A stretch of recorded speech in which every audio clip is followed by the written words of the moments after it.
Ibihe byiza kuri wowe ukomeje gukurikira Rugwiro Pro Zone. Ibiganiro byacu byibanda ku mafaranga ashingiye ku ikoranabuhanga rya blockchain. Tubirebera hamwe kugira ngo twongere ubumenyi, twinjire mu isi ya Web3 tubibyaze umusaruro.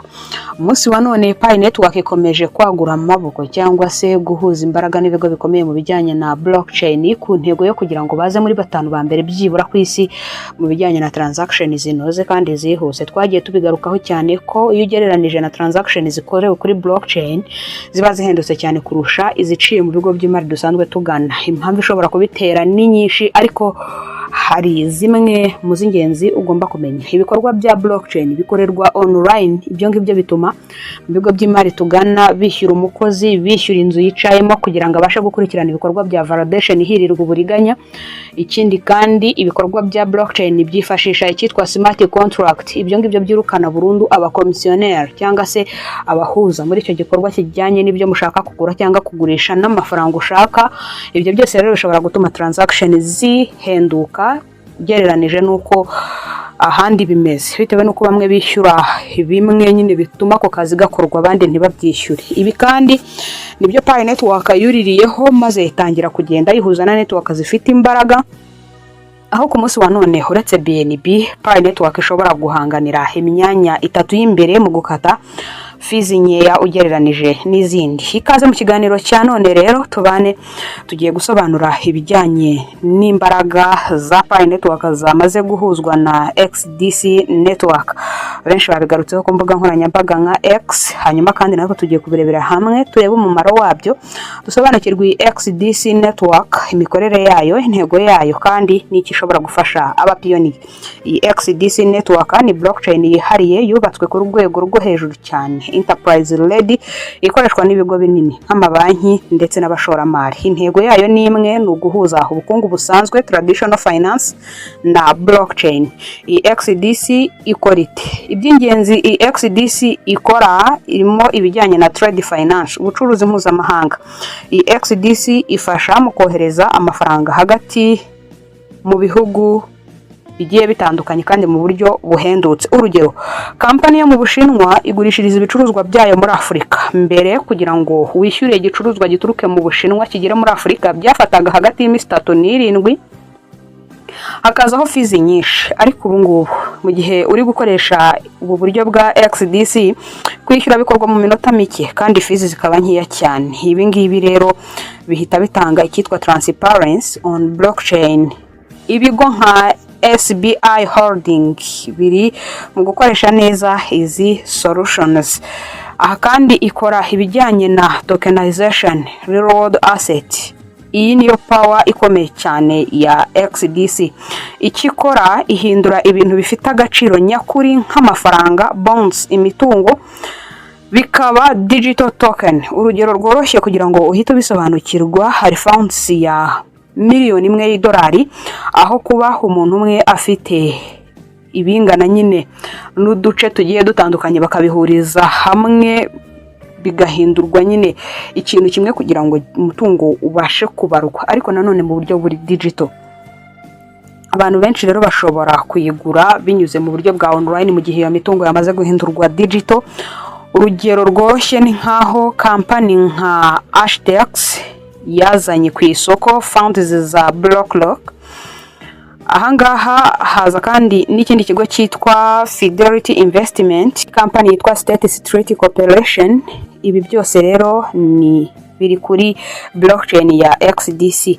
Aha kandi XDC izana ikindi gice cyitwa smart contract. XDC ituma habaho amasezerano yikora, smart contract. Urugero, umucuruzi yohereje ibicuruzwa, system ihita ireba niba byageze ku wabitumyeho. Iyo byemejwe amafaranga ahita yishyurwa automatically, nta muntu uri hagati cyangwa se hatabayeho gutinda. Ubundi iyo urebye n'amakommission cyangwa se amafees abantu bakatwa biterwa nyine n'umuntu wajemo hagati. Ni ukuvuga ngo wenda ku bantu bakira nk'amafaranga avuye United States kugira ngo ace muri banki hifashishwa icyitwa Swift code. Ziriya Swift code hari amafaranga nyine bagomba kugucharginga kiretse iyo ugize imana ugasanga wenda kuri banki ni for free, ariko mu busanzwe haramutse habayeho ko bakoherereza amadolari 100 agaca mu kigo cy'imari no kugira ngo ace nyine kuri blockchain. Ushobora gusanga mu kigo cy'imari bagukase 1000 ariko kuri blockchain bagukase nk'ibiceri 300. Ni urugero. Kuri Pi Network rero bikaba karusho kubera ko tuvugana ihariye cyane ni BNB. Mu gukata makeya Pi Network igomba nyine guhangana nabyo, ariko ibyo byose bizatangira nyuma yuko ifunguye full open mainnet. Turacyakomeje n'ibyo iyi XDC ikora birimo ibijyanye na DeFi integration. XDC ihuza finance isanzwe na DeFi digital finance. Ibigo nka Chainlink Lab, Sako ndetse n'icyitwa Securities bifasha gukora ecosystem yuzuye. Iyi XDC network icyicaro cyayo turi kuganiraho yagiye ishingwa mu mwaka w'ibihumbi 2017 nibwo yatangiye imirimo yayo, hanyuma kandi ihagarariwe na societe yitwa CNFin. Icyicaro cyayo kiri muri Singapore. Intego yayo ni ugukemura ibibazo bijyanye na trade finance cyane, ndetse no gutinda kwishyura no kubura trust hagati y'ibigo. Biragoye cyane ko umuntu ashobora guhahira ikintu online akiyumvisha ko kizaturuka wenda Shanghai mu Bushinwa kikagera wenda i Kigali cyangwa se Bujumbura, ukumva neza ko nta muntu wigeze ugituma kizaza nyine kuri iyo trust. Ariko ibigo nk'ibi ngibi nyine nicyo biba birimo birwana nacyo. Ni nacyo Pi Network itagatinga mu kuba wagurira ikintu muri ziri application zubatswe n'aba developer kikaza kikakugeraho ikigaraho giturutse hirya no hino ku isi, kubera ko nyiracyo cyangwa se control yacyo ifitwe na Pi Core Team.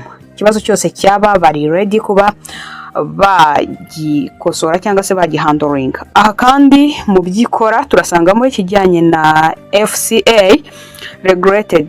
Bisobanuye iki? Hari aho wumvise bavuga ibijyanye na FCA regulated. FCA ni Financial Conduct Authority. Ni urwego rwo mu Bwongereza rureberera ibigo by'imari.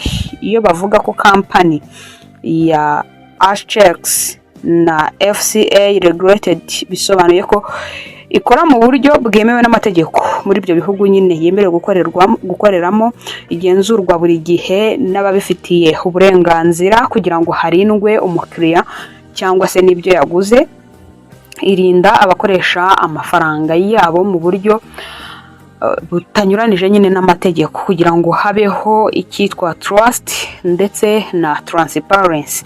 Mu magambo yoroshye, iyi FCA regulated itanga icyitwa trust safe wongeyeho n'amategeko. Pi Network rero kuba yakihuza n'iyi XDC impamvu ari ikintu gikomeye cyane. Iyo urebye ibi byose hamwe ukareba blockchain ya XDC tokenized asset ku kijyanye na BlackRock n'abandi, ukareba n'ikijyanye na regulation irimo kugarukwaho n'iyi FCA, uhita ubona ko atari crypto isanzwe gusa ahubwo ari system ku rwego rw'isi.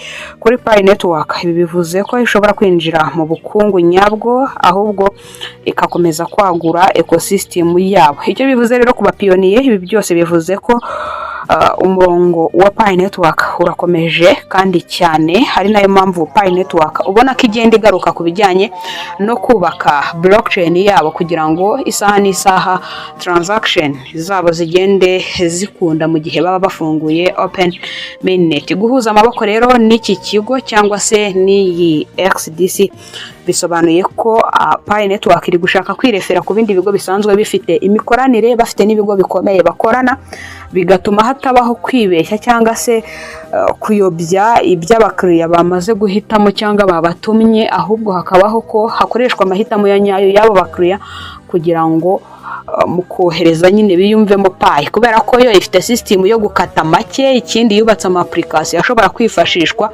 mu gihe izi zose ziba zikeneye application ziturutse hanze. Kuri Pi Network ntabwo ariko byaba bimeze. Muri rusange rero iyi XDC yabihuje na Pi Network ku muvuduko wa Pi Network, ngira ngo ho nta muntu ushidikanyaho. Ibi byose byaba bigiye kutuzanira ibijyanye no kuba Pi yatangira gukoreshwa cyane. Uko igenda yambuka izamuka ifata ibikorwa bigarukwaho cyane. Niba hari nk'umucuruzi wayikoreshaga agasanga mu bijyanye na payment Pi bayongeyemo, ni itegeko ry'uko Pi yamaze kunguka abanyamuryango bashya, abandi bapiyoniye kandi noneho bafite amafaranga. Uko iguma gukoreshwa cyane rero niko izamuka, cyane cyane abantu bitegereje BNB kugira ngo izamuke nuko yagizwe itegeko kuri Binance, nuko yabaye mandatory. Nta gikorwa na kimwe washoboraga kwaccessinga kuri Binance utaguza ama BNB runaka ngo ube uyabitse cyangwa se uyicaranye. Muri rusange Pi network iri gushaka kudomina. Iyo urebye nyine mu buryo ishaka kubikoramo, irashaka kudomina buri kintu cyose kijyanye n'amatransaction kugira ngo ize ku mwanya w'imbere, kugira ngo utekereze ibindi byose Pi ube wayitekerejeho mbere, nk'uko ubu transaction nyinshi zijyanye na USDT cyangwa se kohererezanya crypto muri rusange, akenshi usanga benshi babanza guswapinga mu ma BNB bakaba ariyo bakoresha, no kubera ko ari ikata make kandi bikihuta. Ku ma Ethereum na Bitcoin murabizi ko bari ibindi nuza za gas fees bari ziri hejuru cyane, ugasanga nyine biragoranye. Niba transaction fee ari nkeya kandi n'umutekano ukabunoze, byanze bikunze abantu benshi bashobora kugana ubu buryo, mu buryo nyine bwo kugira ngo bakemure ibibazo bijyanye na transaction. Ngizo imbaraga za XDC na Pi network byamaze kwihuriza hamwe. Twebwe icyo dusabwa ni ugutegereza tukareba icyo bishobora gutanga. Ndagushimiye we twabanye, reka nizere ko tuzabana mu bindi biganiro turushaho kugutegurira. Habaye hari ikibazo cyangwa se igitekerezo ushobora kugira, wacyandika muri comment tukabarushaho kugomeza kuganira. Dufite group WhatsApp ducishaho amatangazo atandukanye, yaba ya mu gitondo cyangwa se ya nimugoroba. Ni ngombwa ku joininga unyuze muri video description handitsemo, hanyuma tukagomeza kubana mu bindi biganiro turushaho kugutegurira. Ikindi, ibintu byose biri kugenda bigarukwaho muri Pi network, murushaho gukora amatestnet. Hari Pi batanga zo kugerageza, wanazimara bakaguha izindi, mugerageze muzikoresha kugira ngo igihe cyose nyiri umushinga yaba afunguye project hazabe harimo ibyo wamenye gukora binyuze nyine mu gice cya testnet, kubera ko Pi kwa team irabyemera. Ndasoje, ndizera ko uzabana natwe mu kindi kiganiro. Wakoze cyane kutwumva, Imana ikurinde.